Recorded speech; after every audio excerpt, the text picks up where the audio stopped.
Parla tifoso dell'Azzurra.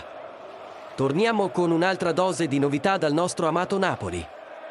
Ma prima di entrare nei dettagli, lasciate un like, iscrivetevi al canale per non perdervi nulla e passiamo subito a cosa ha detto Lorenzo Insigne in un'intervista esclusiva alla Gazzetta dello Sport. L'ex capitano Lorenzo Insigne, in una sincera intervista, ha rivelato il suo sostegno all'attuale allenatore Walter Mazzarri. Insigne non ha risparmiato gli elogi, sottolineando che continua ad essere il tifoso numero uno del Napoli e che quest'anno, in particolare, ha avuto un motivo in più per farlo: la ragione.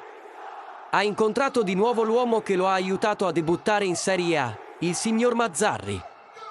Insigne ha condiviso le sue impressioni positive su Mazzarri, sottolineando che l'allenatore ha fatto una buona impressione.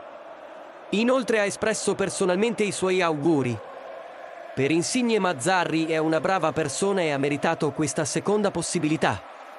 È fiducioso che Mazzarri farà molto bene e riporterà il Napoli dove merita di essere. Curiosità: nel periodo in cui stavano insieme Mazzarri non chiamò mai Insigne per nome. Per lui Insigne era semplicemente il ragazzino.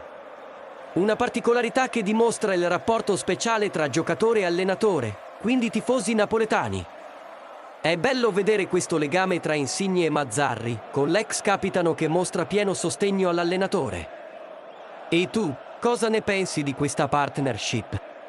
Lascia la tua opinione nei commenti.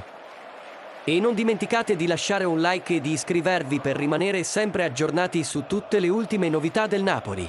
La passione per il nostro team non fa che crescere. Forza Napoli sempre!